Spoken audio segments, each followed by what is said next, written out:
강좌 논문 작성에서 홍보까지 시작하도록 하겠습니다. 제가 오늘 강의할 내용은 사실 저희 도서관에서 글쓰기를 가르쳐 드린다든지 논문 작성하실 때 주제를 어떻게 선정하라는 거 정도는 좀 안을 드리겠지만 뭐 압스트랙에 몇 문장은 어떻게 써야 되고 뭐 영문은 어떤 식으로 써야 되고 이런 것들은 이미 책들이 많이 나와 있습니다. 그리고 도서관에서는 이런 것들을 작성하실 때 어떻게 도와드릴 수 있는지의 부분에서 설명을 드릴 예정이고요. 필요한 이제 정말 문장을 쓰시거나 작성하실 때 구체적으로 각각 파트에 어떻게 들어갈지에 대해서는 제가 뒤에다가 책을 중앙도서관이랑 의학도서관에 있는 것들 좀 이렇게 찾아서 배치를 해놨습니다. 저건 제가 이제 대출해 놓은 상태고요. 오늘 다 반납을 할 예정이니까 혹시 필요한 책들이 있으면 저 뒤에 있는 책들을 좀 참고하셔서 가져와서 진짜 어떻게 문헌들을 작성하는지 이런 것들을 좀 보시면 될 것 같고요. 오늘 제가 드릴 내용은 이런 수많은 이제 정보들이 생산되는 것 중에 주제 선정을 좀 어떻게 하면 문헌을 찾으실 때 또 찾아서 분석해서 작성하실 때 도움이 될까 설명을 첫 번째 드릴 거고요. 두 번째로는 검색하고 검색한 자료를 좋은 자료를 찾아서 분석하는 거 이것도 설명드리도록 하겠습니다. 제가 또 초점을 맞출 부분은 대부분 인용지수라든지 아니면 참고 문헌들이 어떻게 달려있고 그런 것들을 가져다가 나중에 제가 논문 작성할 때 그 레퍼런스들을 한 번씩 읽어볼 수 있도록 하는 거와 전 세계 동향 분석되어 있는 그런 시스템들이 어떤 게 있는지를 설명드리도록 하겠습니다. 제출 및 평가에서도 전을 투과하실 때 필요하신 임팩트 팩터라든지 표절 검사 프로그램 이런 것들이 어떤 것들이 있는지에 대해서 간략하게 설명을 드릴 거고요. 홍보 부분도 리서치 아이디를 발급하라 이런 말도 많이 하고요. 오키드 아이디 중요하다 이런 얘기들 많이 합니다. 홍보할 때도. 그래서 이런 것들을 이제 제가 오늘 1시간 정도 설명드리도록 하겠습니다.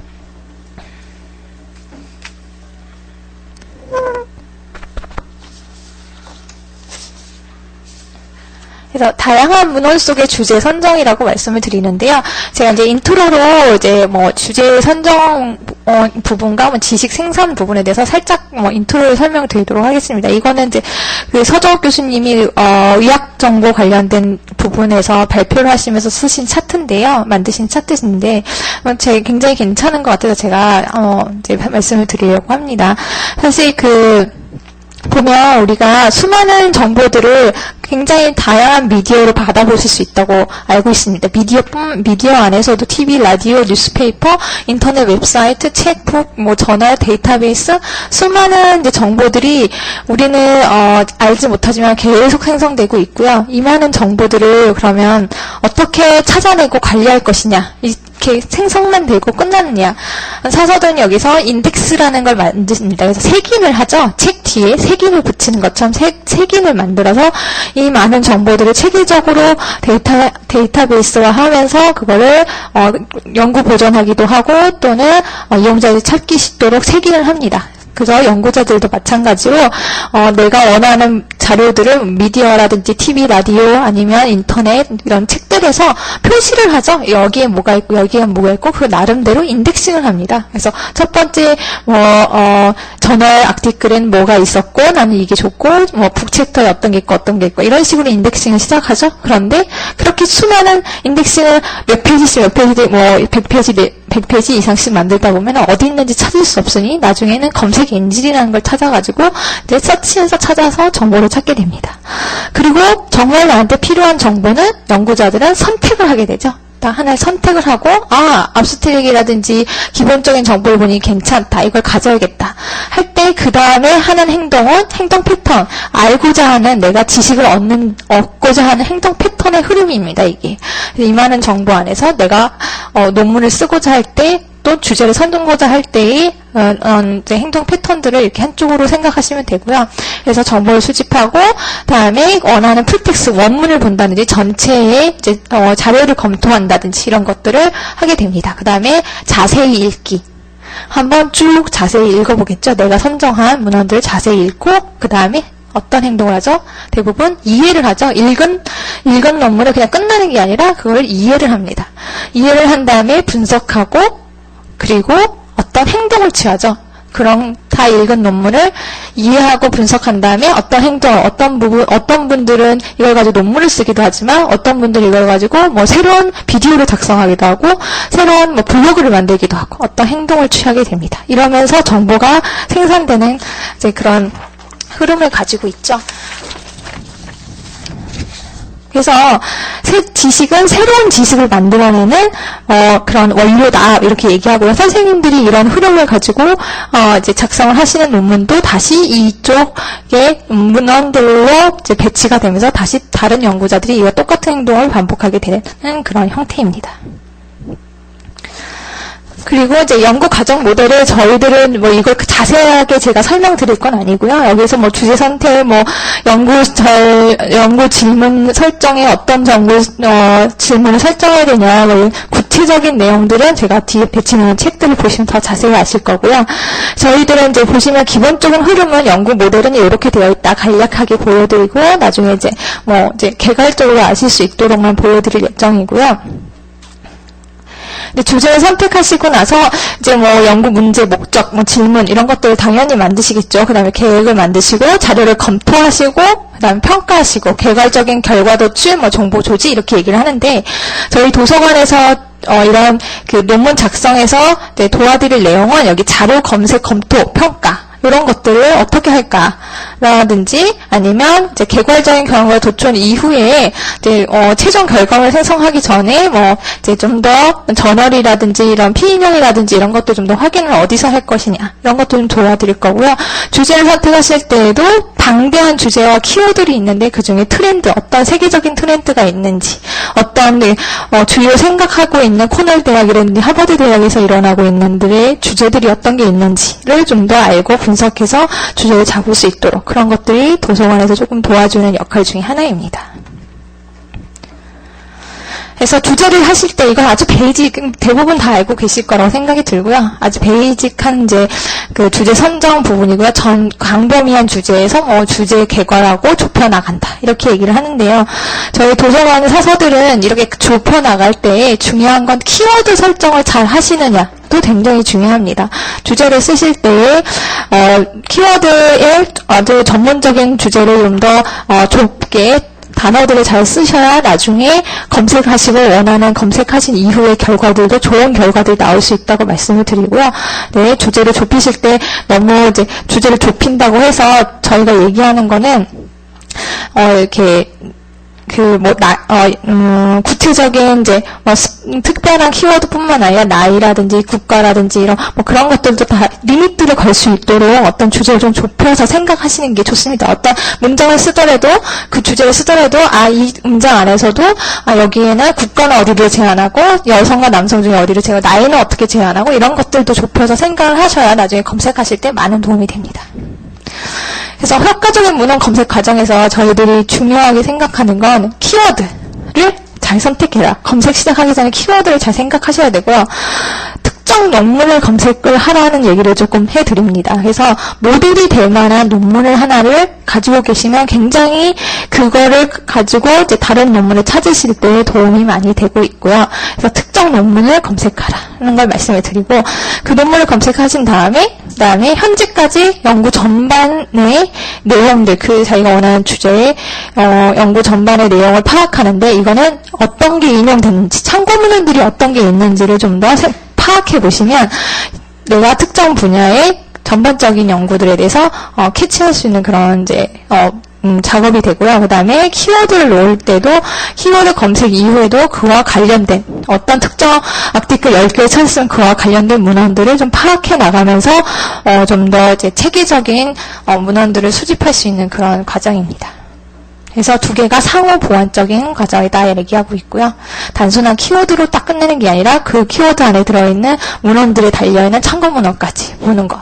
중요합니다. 그래서 리서치 사이클이라고 해서 이제 저희 의학도서관에서 이런 이제 사이클을 가지고 있다고 말씀을 드리고 있고요. 검색 처음에 하시잖아요. 원문 검색을 하실 때 키워드 놓고 이제 주제 검색을 하실 때 이제 오늘 제가 설명드릴 거는 웹 오브 사이언스과 그다음에 스코프스 설명을 드리도록 하겠습니다. 그리고 논문 작성하실 때에는 당연히 엔드노트, 엔드노트 웹, 맨들레이 이런 서지 관리 프로그램으로 문헌을 작성하시죠. 그 다음에 출판하시기 전에 어떤 저널에 출판을 해야겠다 생각하실 때 임팩트 팩터가 높은 저널들을 보겠다 이렇게 보신다면 저널 사이테이션 리포트라는 데에 들어가셔서 JC와 관련된 이제 그런 것들을 파악하시고 출판과 평가를 하시면 되고요. 요 사이에 저는 표절을 한 번 더 확인을 해봐라 해서 아이덴티케이터, 터닝헤이트를 프로그램들 돌려서 한 번 더 표절 관련된 이제 검사를 거치고요. 그다음에 발표를 하신 다음에 이제 내 거에 발표된 논문에 H인덱스도 좀 높여야 되겠고, 사이테이션이 좀 많이 일어나도록 하고 싶다 하실 때, 리서치 아이디도 만들고, 오키드도 만들고, SS페이스에 내 문헌들을 좀 올려보기도 하고, 맨들레이로 통해서, 나의 프로필 작성해서 논문을 좀 알리는 그런 이제 방법들도 있습니다. 그래서 문헌을 이제 본격적으로 수집하실 때 제가 이제 초점을 오늘, 이제 작성에 대한 이제 얘기인데요. 특별하게 텍스트 넣는 건 아니지만, 이제, 주요하게 생각하는 걸 인용에 대해서 좀 더 많이 설명을 드리도록 하겠습니다. 그래서 예를 들어서, 키가 되는 논문을 하나를 찾았어요. 2007년도에 원하시는 키가 되는 논문을 하나를 찾았다고 생각하시면, 아니면 어떤 교수님의 특정 논문이 내가 쓰고자 하는 거 너무 유사하다. 그걸 하나 찾으면, 이 논문이 어떤 참고 문헌을 가지고 썼는지 또 한번 보셔야 되고, 이 논문이 어떻게 인용되고 있는지도 보시면, 제가 이 특정 논문의 어떤 트렌드, 그 다음에 일어나는 어떤 인용된 문헌들의 이제 방향들을 좀 잡으실 수 있고요. 그 다음에 어떤 참고 문헌을 봤는지를 보시면 이 사람이 여기서 어떻게 이 결과를 도출해냈는지도 확인하실 수 있겠죠. 그래서 관련된 논문도 찾고 인용하고, 그래서 키가 되는 논문을 하나를 찾으셔서 한번 보시는 게 좋다는 얘기를 많이 하고 있고, 그래서 정보 방법론 탐색이라고 해서 리스트도 작성하고, 그 다음에 인용 문헌을 한번 추적해보고, 그 다음에 주제를 한번 분류해보고, 학제 간에 이제 인용된 문건과 참고문헌들 전체 비교해서 한번 주제별로 만들어보기도 하고, 유사한 관련 문헌들을 참고 문헌들을 한번 확인해본다. 이런 것들이 이제 좋은 논문 작성할 때 도움이 될 거라고 생각합니다. 그래서 사실 엄청난 키워드 하나만 넣으시면 만 개, 몇천 개씩 이제 논문들이 나오세요. 그러면 이걸 전부 다 내가 확인해서 읽어야 되느냐? 이렇게 얘기를 하는 분. 그것보다는 저희들이 아주 양질의 논문 한두 편, 세네 편, 10편, 요 정도. 아니면 참고문헌을 쓰시려면 30편 정도 읽으셔야 되는 이제 그런 양질의 논문들을 좀 읽는 것들이 도움이 됐다 얘기를 하고요. 그 논문들을 찾을 때 어떤 방법으로 찾으시면 좋을까? 그리고 찾으신 이후에 어떻게 확인을 해볼 것인가? 이제 그런 것들 설명드리도록 하겠습니다. 그래서 검색 및 분석을 설명을 드릴 건데요. 검색 및 분석에서 웹 오브 사이언스랑 스코프스를 기본적으로 설명을 드릴 거고요. 제가 여기서 고급 검색식 같은 거는 설명 자세히 드리진 않을 거예요. 검색 관련된 이제 교육이 펀메드라든지 이런 데에서 이제 고급 검색 방법들 설명하고 있기 때문에 고급 검색까지는 설명을 드리진 않겠지만, 검색 이후에 인용이라든지 이런 것들 다시 확인해보는 이 주요 이제 인용된 레퍼런스들을 확인한다든지 이런 것들을 설명드리도록 하겠습니다. 근데 지금부터 웹 오브 사이언스랑 그다음에 스코프스를 조금 이제 화면을 직접 시연을 하면서 보여드릴 예정이고요. 제가 드린 교육 자료는 나중에 돌아가셔서 한 번 더 확인을 좀 더 해보시면 좋을 것 같습니다.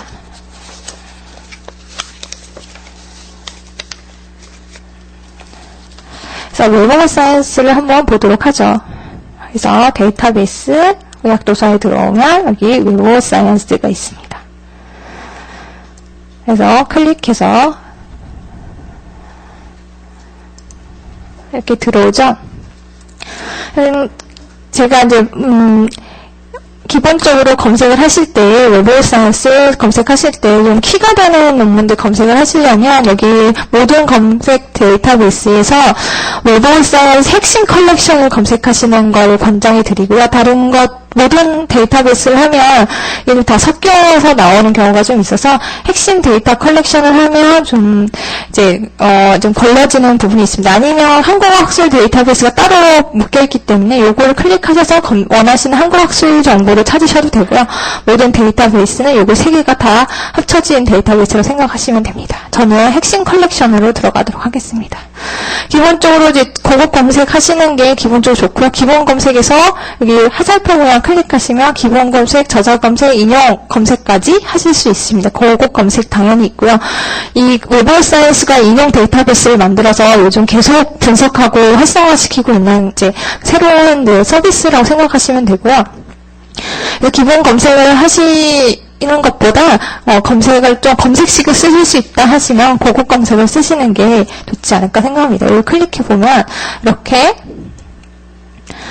검색식을 만들어서 쓸 수 있는 게 있고요. 여기 검색식 예가 나와 있고 검색식 예를 가지고 쓰실 때 여기 필요한 약어들이 나와 있습니다. 이 보시면 주제, 저자, 에디터, 저널, 출판 연도, 기관, 부서 이런 것들, 우편번호, 국가로를 하실 수 있고요. 그다음에 연구비 지원, 기관까지 다 넣어서 검색식으로 만들어서 쓰실 수 있으십니다. 그래서 언어 유형도 찾으실 수 있으시고요.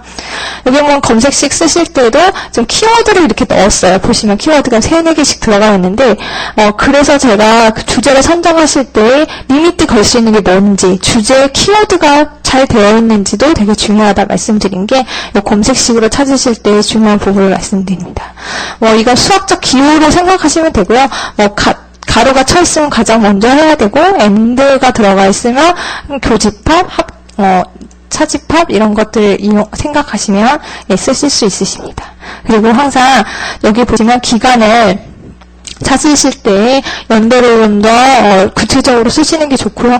너무 크게 키워드 하나의 전체적인 트렌드를 한번 보겠다 하시면 상관없이 그냥 넓게 놓으셔서 쓰시도 되고요. 구체적으로 한 10년 안에 일어난 일들을 보겠다 해서 좀 줄이셔서 쓰시는 것도 좋지 않을까 생각이 됩니다. 이렇게 검색하셔서 쓰시고 검색한 결과들은 이쪽으로 다 모여지게 되어 있습니다. 저는 오늘 검색까지 하기는 좀 그렇고요. 이제 기본 검색에서 제가 검색 하나 해보도록 하겠습니다. 제가 예로 쓰려는 이제 주제는 이제 그 권준수 교수님이 쓰신 이제 The Impact Meditation on Brain Structure 관련된 논문이고요. 이거 가지고 조금 이제 보도록 하겠습니다. 그래서 검색을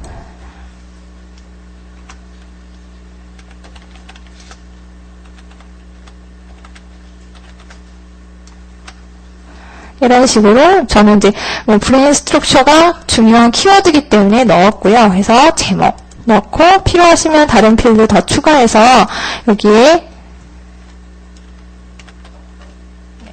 일단은 이제 기본 하나만 브레인 스트럭처에 관련된 것만 한번 보죠. 어떤 게 나오나 해서 검색을 하시면 이렇게 826건이 이제 브레인 스트럭처에 관련된 부분이 나옵니다. 여기서 제가 이제 논문 보기 이런 거 설명드릴 건 아니고 여기 보시면 인용 횟수라는 게 나와요. 이 논문이 몇 번 인용됐는지를 확인할 수 있는 횟수가 여기 나옵니다. 그래서 저는 이거를 소팅을 하도록 하겠습니다. 그래서 여기를 클릭하시면 여기를 클릭해 보시면 정렬 기준에 이 밑에 인용 횟수 높은 항목 순이라는 게 있습니다. 이걸 클릭해 보시면 이렇게 보시면 지금 저널 리스트들 중에 인용 횟수가 가장 높은 거 순으로 리스트가 보여지게 되어 있고요.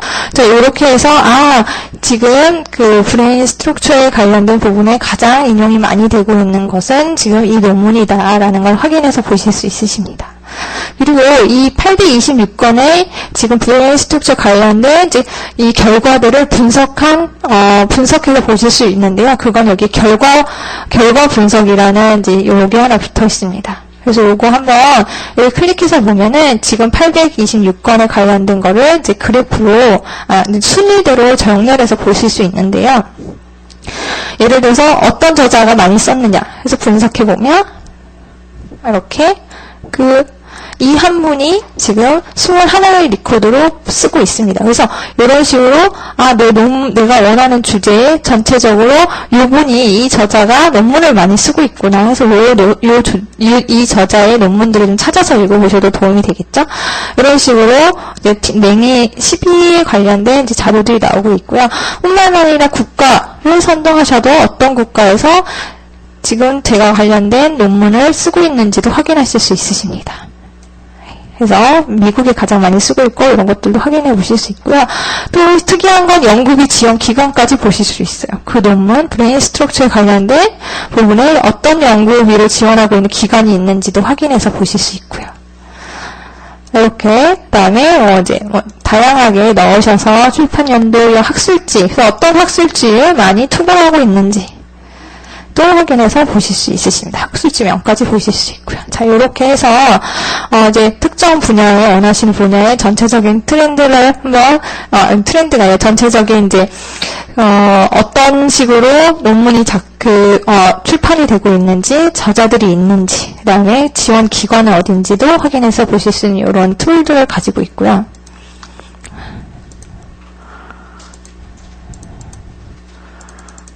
네. 이거 매번 이렇게 빼기 안 되는군요.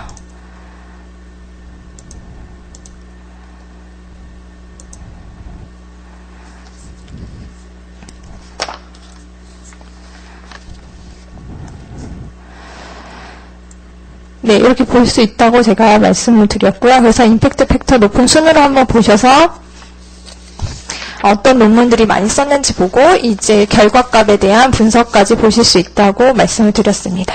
그 다음에 이제 논문을 만약에 이게 인용이 많이 됐는데 이 논문을 나는 한번 이게 진짜 괜찮은 논문인지 한번 보겠다 하시면 이걸 한번 클릭을 해보시면 지금 현재 그 논문에 관련된 초록이라든지 키워드 같은 것들이 나오게 되어 있습니다. 그래서 논문을 쓰실 때 이제 그 주제를 선정하실 때 키워드를 쓰는 거 되게 중요하다고 말씀을 드리고 뿐만 아니라 논문 작성 책들을 좀 보면은 이제 초록을 쓰거나 이제 대부분 이제 글을 쓸 때 키워드가 중요한 워드를 잘 쓰지 못해서 문제가 되는 경우가 많으니까 여기 보시면 저자 키워드도 많이 나와 있고요. 키워드 플러스 관련된 부분 많이 나와 있습니다.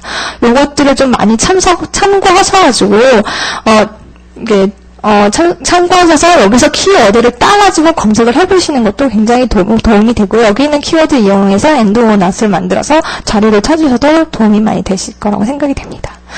여기 밑에 내려다 보시면 이렇게 임팩트 팩터 관련된 부분으로 나와 있어요. 이 지금 논문이 현재 이 하나의 논문이 어떤 저널, 어느 임팩트 팩터가 높은 저널에 투고를 하고 있는지도 클릭해 보시면 이렇게 그 저널에 관련된 이 논문이 투고된 저널에 관련된 정보까지 한꺼번에 보실 수 있으십니다. 이렇게 찾아서 보시면 되고요. 그리고 여기 위에 올라와 보시면 이렇게 그 인용 횟수, 그 다음에 인용 횟수, 그 다음에 인용 문헌이 있습니다.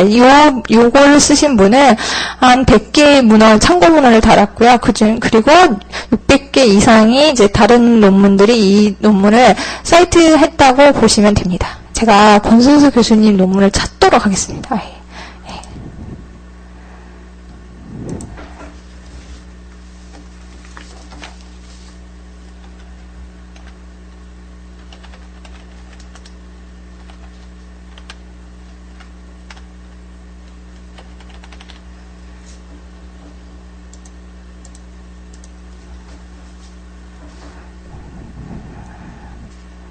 지금 이 논문이고요. 요걸 이렇게 클릭해서 보시면 지금 이 교수님이 참고 문헌은 지금 56개를 다루셨고 지금 19번 이제 인용이 되고 있는 상태입니다. 그래서 이분이 쓴 이 논문이 굉장히 내가 봐서 모델이 될 만하다. 그럼 참고 문헌을 보겠다 하신 경우는 여기 인용 문헌 요거를 클릭해 보시면 밑에 그분이 다신 참고 문헌 리스트들이 이렇게 나오고요. 이거를 전부 다 선택을 하셔서 엔드노트로 한 번에 반입해서 가져오실 수도 있으십니다. 그래서 그리고 원문 보기를 하셔가지고 읽으시면 되고요. 한번 볼까요? 그래서 이렇게 엔드노트로 저장하기, 그리고 보내기 하시면 자동으로 엔드노트로 들어오게 되어 있습니다.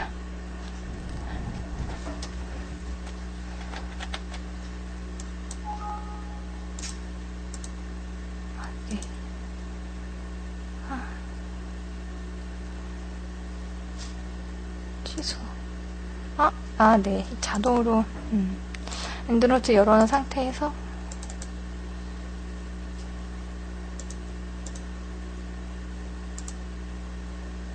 해놓고,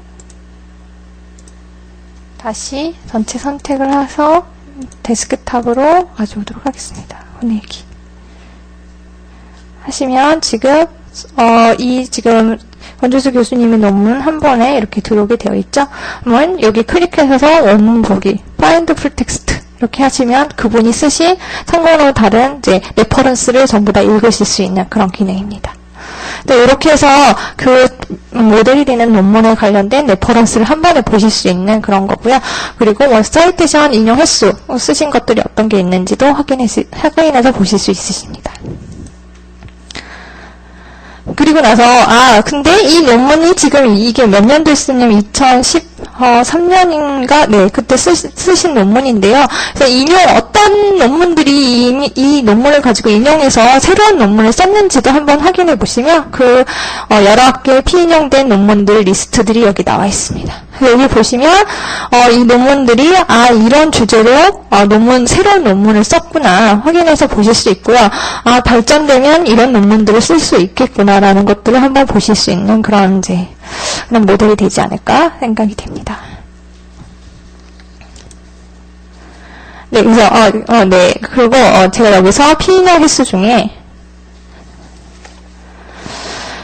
밑에 내려가 보시면 여기 추가 인용 횟수라는 게 있습니다. 그래서 인용된 논문들이 어디서 인용이 됐는지, 피인용이 됐는지도 보시면 되고요. 주로 SCI 2급의 논문들이 이 교수님 논문들을 인용을 많이 하고 있다. 이렇게 많이 보실 수 있고요. 여기서 출판된 것들도 인용되고 있다. 이런 것들을 확인해서 보실 수 있으십니다. 그래서 이것도 나중에 이 논문에 대한 평가를 하실 때 이 논문이 정말 내가 쓸만한 논문인지를 한번 보실 때 이제 도움이 많이 될 거고요. 그리고 나서 즉 인용 보고 만들기라는 게 있어요. 자, 인용 보고 만들기가 뭐냐면 인용 보고 만들기를 한번 눌러볼까요? 클릭해서 보시면 지금 19개의 보고서, 네, 중에 하나의 보고서고요. 그 피인용된 논문들에 대해서 출판 사항들을 한 번에 보실 수 있으십니다. 그래서 현재 그 피인용된 논문들이 지금 현재 어떤 식으로 사이테이션 붙이고 있는지 연간 피인용 숫자들도 확인해서 보실 수 있고요. 이런 식으로 이거는 뭐 나중에 이 논문에 대해서 좀 자세히 알고 싶다 하실 때 도움이 많이 되지 않을까 생각이 듭니다. 그래서 이런 식으로 문헌들을 하나씩 선정해 나가면서 확인해서 보시면 이제 도움이 되고요. 그 다음에 제가 설명드릴 거는 스코프스를 좀 설명드리도록 하겠습니다. 웹 사이언스는 이제 SCI급 논문 이런 이제 부분이 좀 있고요. 스코프스는 웹 사이언스보다 데이터베이스 양이 좀 넓고 좀 큽니다. 그리고 인터페이스가 좀 더 잘 되어 있고요. 좀 아날라이즈가 좀 잘 돼 있어서 좀 스코프스도 많이 쓰고 있는 데이터베이스 중에 하나입니다. 그래서 이것도 마찬가지로 문헌 검색하실 때 어드밴스 서치를 좀 사용해서 쓰시면 되고요. 여기 내려와 보시면 엔드오나 조건 이용해서 쓰셔야 되고 뿐만 아니라 여기 이것도 그 키워드들을 이렇게 넣어서 이제 중요한 키워드를 넣으시 엔드오나 가로를 엮어서 내 연도까지 묶어가지고 논문을 찾아서 보실 수 있도록 하는 그런 기능들 가지고 있습니다.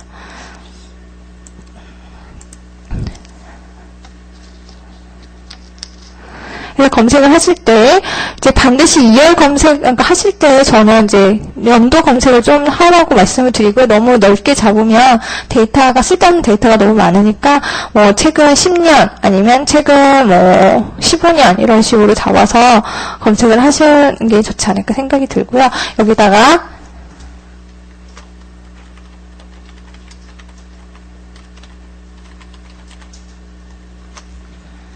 이렇게 검색하도록 하겠습니다. 그래서 검색.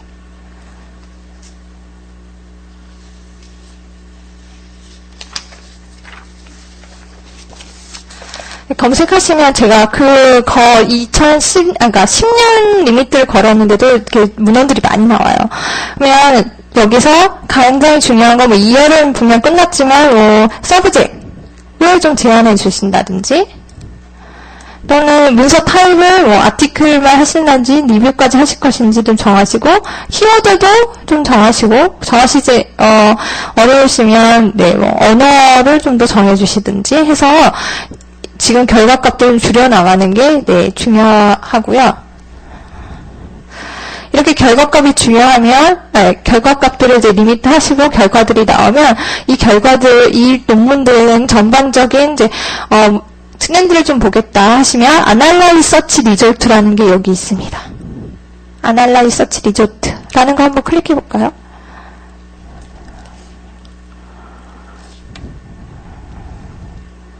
그러면 3,000건에 대한 논문들에 대해서 분석을 한 걸 보실 수 있으십니다. 이런 식으로 지금 내가 선정한 주제 분야에 문헌들이 어떻게 지금 작성되고 있구나. 내가 지금 주제들이 이거 너무 많아. 이 주제에 대해서는. 아니면 이게 이제 작성되다가 어느 순간 다 꺾이는 경우도 있겠죠. 이건 죽은 주제구나라는 걸 보실 수도 있고요.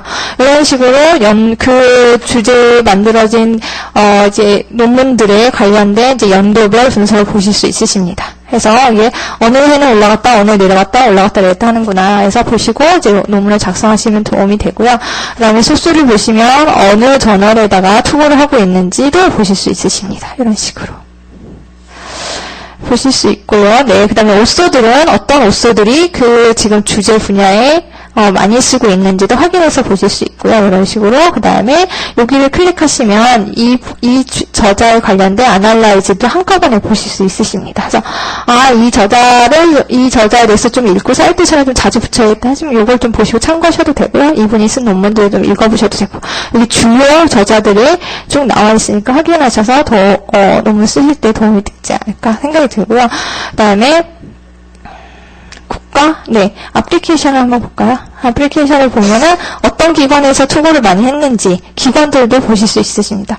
이건 영국에서 많이 많이 이제 투고를 하고 있구나. 이거는 VA 컨트롤 센터에서, 메디컬 센터에서 하고 있구나. 이런 것들도 기관들도 한번 확인해서 보시고요. 여기에 이제 조인해서 코업을 하신다든지 이런 것들도 도움이 되지 않을까 생각이 됩니다.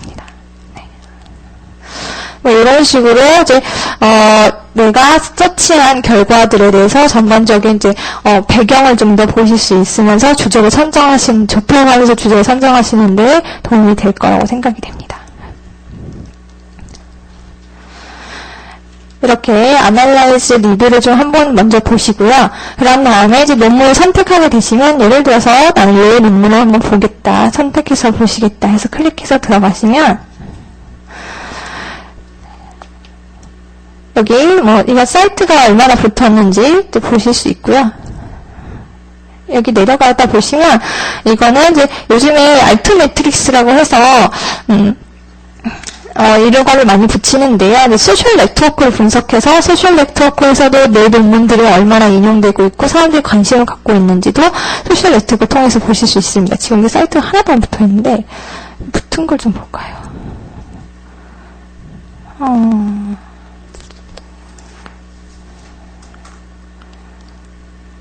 네.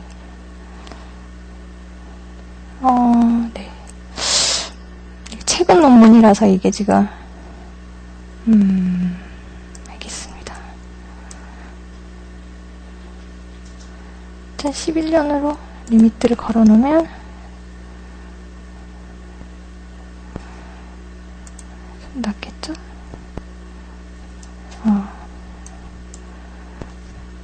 그래도 마찬가지네요. 네.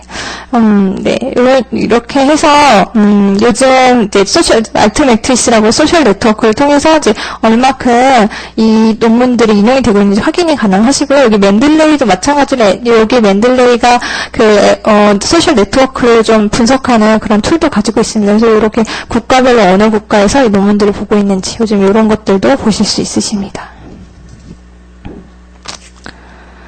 그리고 여기도 마찬가지로 여기 내려오다 보시면 메시 어떤 메시 터미널로지가 이 논문에 관련된 해당된 건지, 그 다음에 인덱싱 키워드를 좀 보시고, 이 저널은 이런 키워드를 썼었구나 하면 여기서 엔드롯을 만드시고 새로운 트렌드가 보이는 키워드가 있다면 하나씩 캐치하셔가지고 쓰시는 것도 도움이 되겠죠.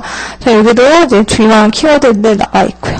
그래서 주제를 좀 보실 때에는 키워드 중심으로 좀 보시고 키워드를 뽑아서 검색하시는 걸 권장해 드립니다.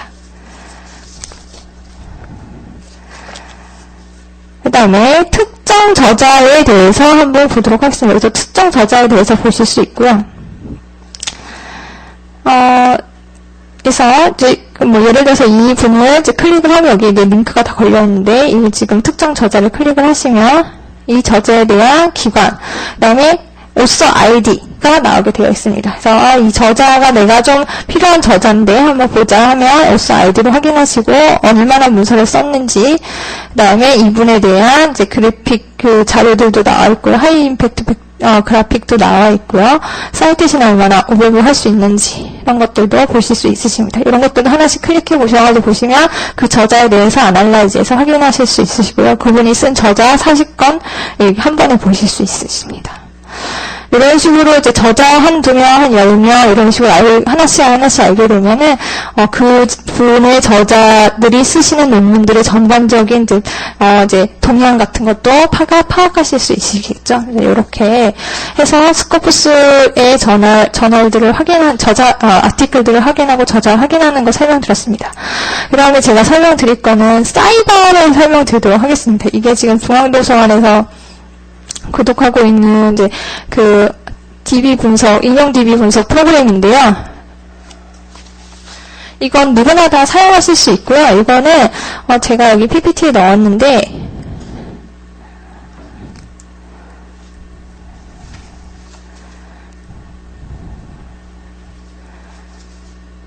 여기서 이제 보시는 것처럼 사이발은 이제 사이발이 뭐냐라고 이제 많이 물어보시는데요. 사이발은 연구 성과 전체에 대해서 기관에 대해서 분석하는 이제 분석 툴입니다. 그래서 서울대 전반적인 기관의 생산된 문헌들에 대한 분석들을 다 하고 있고요. 뿐만 아니라 내가 원하는 하버드에서 생성된 문헌들 분석까지 뭐 이렇게 보실 수 있고요. 특정 경쟁 기관에 대해서 확인하실 수 있고요. 연구 협력이라든지 다 코업을 한다든지 어떤 주제 분야를 코업하고 있는지도 확인하실 수 있는 뭐 그런 형태입니다. 이것은 이제 개인 계정 설정해서 쓰실 수 있는데 여기 내려가 보시면 이제 스코프스 펌메이드 들어오시면 맨 위에 사이버리라는 게 있고요. 간단하게 리제스트해서 석세스 하시면 이건 누구나 다 사용하실 수 있으십니다. 여기 보시는 것처럼 여기 지금 이게 스코프스 데이터베이스잖아요. 그러면 맨 위에 사이버 있습니다. 요거 사이버 클릭하시면 지금 페이지로 넘어오게 되어 있고요. 유저 아이디 없으시면 리제스트 해서 생성을 하시면 되고요. 네, 이렇게 하시고 저는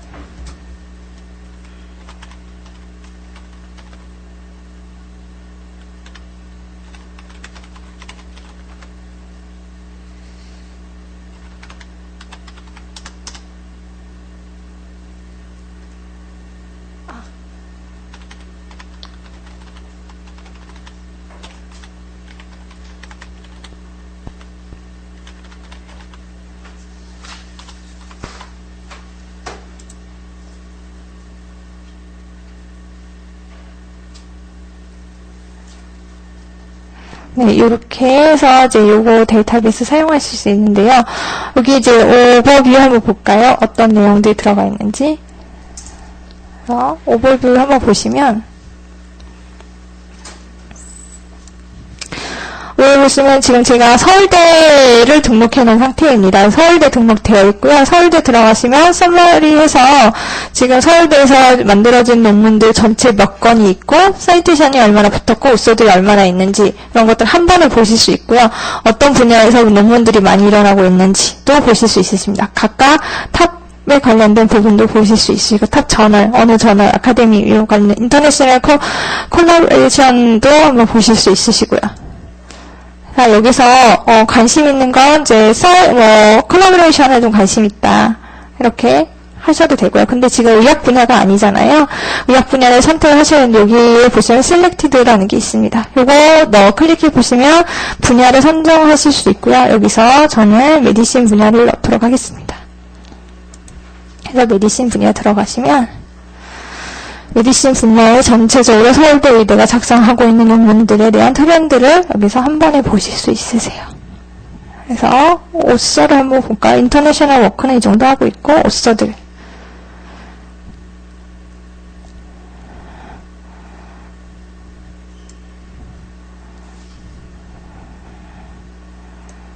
네, 지금 현재 오서들도 메디신 분야의 오서들에 대해서 누가 뭐 어떤 문건들을 많이 쓰고 있는지 이런 것들도 한 번에 보실 수 있으십니다. 임팩트 팩터도 보실 수 있으시고요. 사이테이션 관련돼서 보실 수 있으세요. 콤팩터시언을 클릭하시면 사실 여기서 제가 관심 있게 보는 거는 이걸 여기 결과를 보시면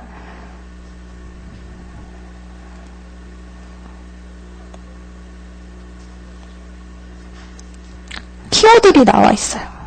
요즘 교수님들이 쓰시는 키워드들이 여기 나와 있어서 어떤 교수님이 어떤 키워드로 문헌을 작성하고 있는지, 어떤 분야의 트렌드가 있는지를 좀 더 여기서 찾아서 보실 수 있으십니다.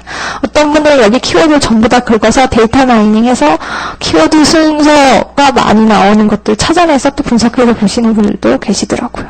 그렇게 해서 이제 주제를 선정하실 때 좀 좁혀서 선정을 하시는 분도 있으십니다.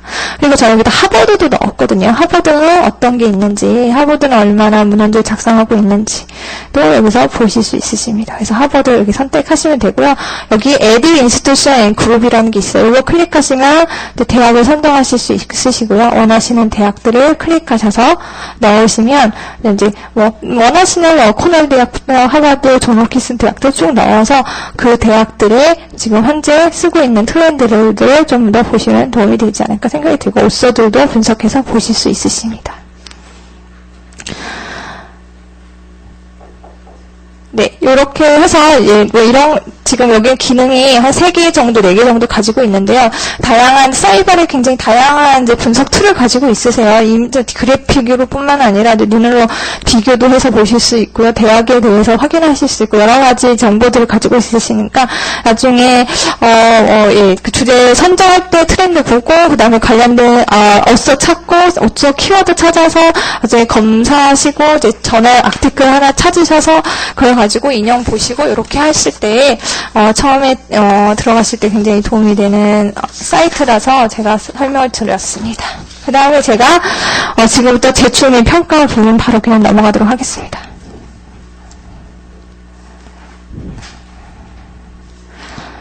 네, 제출 및 평가에서 보시면 이제 지난달에 자바 편집장이 오셔가지고 도서관에 이제 초청해서 이제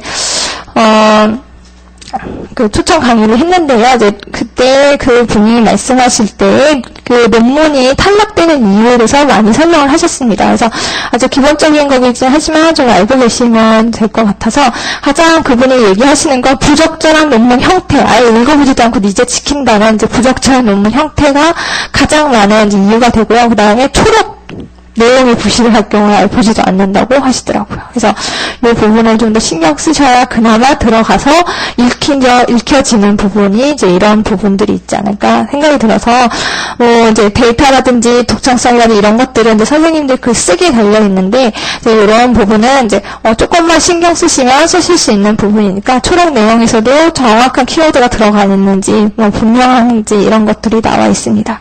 그래서 탈락 이유에 대해서 조금 더 확인을 하셔서 작성을 하시는 게 좋고요.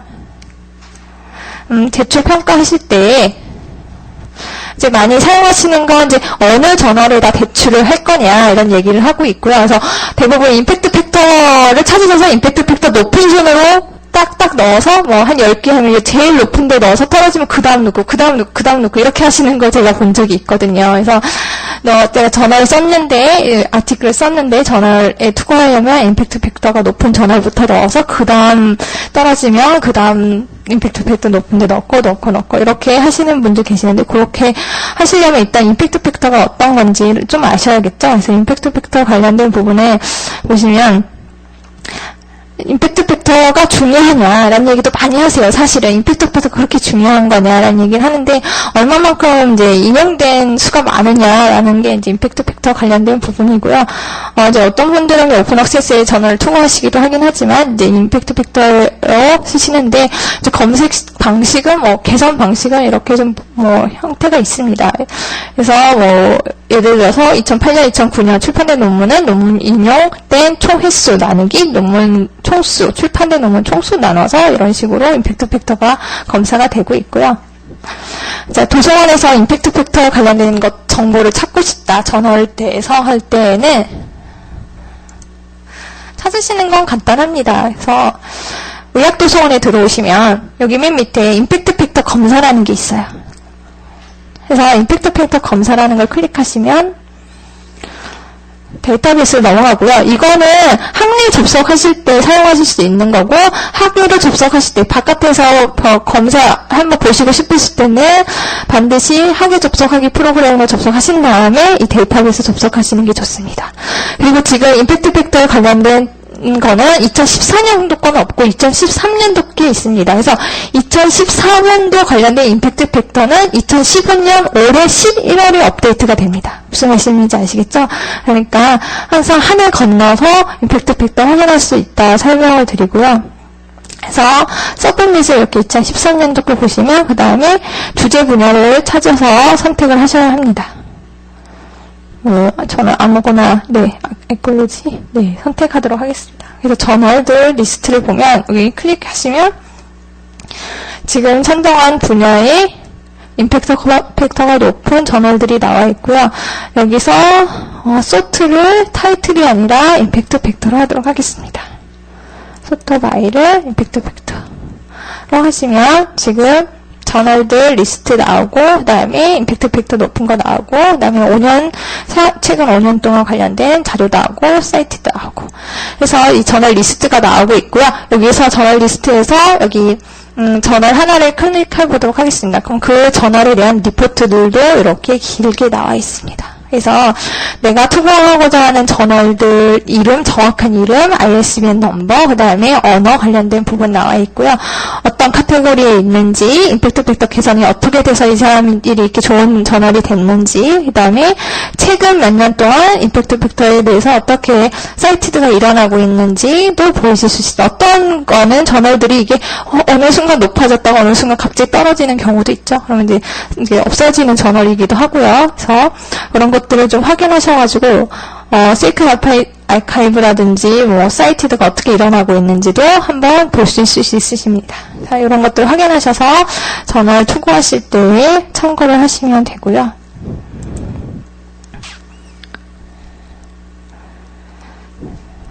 그리고 그다음에 이제 인용과 표절 관련된 부분 설명드리도록 하겠습니다. 사실 윤리 출판 우리 의학도서관에서 한 벚꽃 강좌에 아마 선생님이 자세히 설명을 하셨을 거라고 생각이 되는데요. 지적 인용이 있고 간접 인용이 있고 표절이 있고 이렇습니다. 근데 이제 보시면 나는 정말 잘 해서 지적 인용, 간접 인용 잘 맞춰서 했다고 하지만 어느 순간 나도 모르게 표절을 하고 있을 수도 있으십니다. 그래서 이제 저희들이 권장해 드리는 거는 제출하시기 전에 표절 방지 프로그램을 한번 사용해서 진짜 내가 나도 모르는 표절이 있는지 없는지 조금 한번 체크해 보시는 것도 도움이 될 거라 생각이 들고요. 도서관에서 지금 제공하고 있는 거는 아이덴티케이트, 그다음에 터닝이 이 두 가지 표절 방지 프로그램을 제공하고 있습니다. 그래서 대부분 이제 터닝잇은 이제 보고서 관련된 부분, 이제 학생들이 논문 쓰거나 보고서 쓰실 때 관련된 부분을 대부분 여기서 걸러지고요. 그다음에 아이덴티케이트는 조금 전문적입니다. 아이덴티케이트는 좀 더 전문적이고 비교 대상이 그럼 어떻게 매칭해서 표절을 찾아내느냐 하는 거는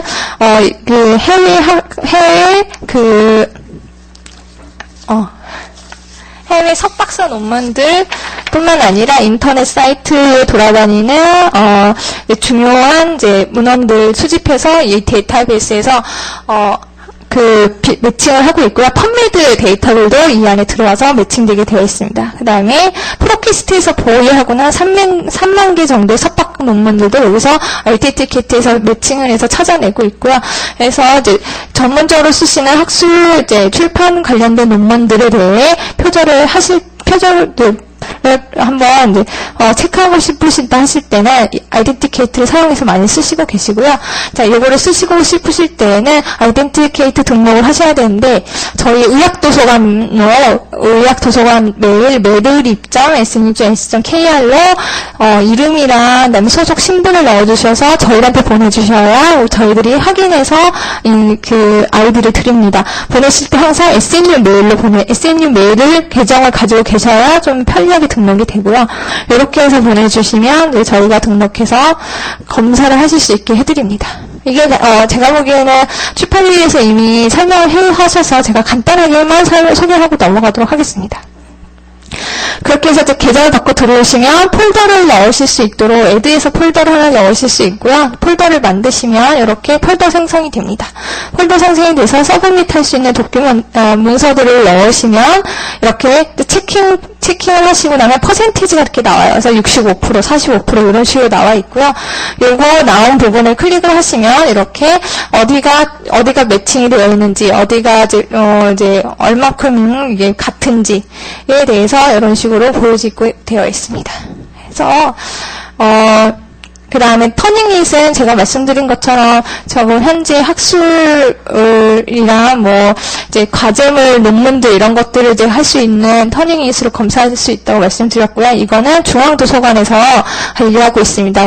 중앙도서관에 들어오셔서 계정을 받으셔서 쓰시는 게 좋고요. 이거는 이런 식으로 각 작성하신 워드에 들어오시면 표절 관련된 유사도 번호들이 붙게 되어 있습니다. 이거 클릭하시면 어디에 출처가 붙어 있는지 인터넷 사이트를 비교해가지고 확인할 수 있는 그런 부분입니다. 이거는 교수님들이 레포트 받으시면 여기다 돌려가지고 보신다고 하시더라고요. 교수님들이 학생들한테 레포트 받으면 이렇게 몇 프로인지 확인하셔서 보신다고 합니다. 그 다음에 홍보 관련된 설명 드리도록 하겠습니다. 홍보하실 때 저희들 이제 리서치 아이디랑 오키드 아이디 이거 두 가지 써서 좀 자기 저작물을 좀 관리하시고 홍보를 하라고 말씀을 드리고요. 사실 내가 논문들을 많이 썼지만 그게 어디에 어떻게 있는지 잘 모르겠고 하는 그 논문들을 나는 좀 내 이름을, 내 저자를 고유로 가지고 죄송합니다. 아이디를 만들어서 쓰라고 말씀을 드립니다. 왜냐하면 지금 서울대 연구자들 이니셜로 굉장히 많이 쓰고 있어서 중복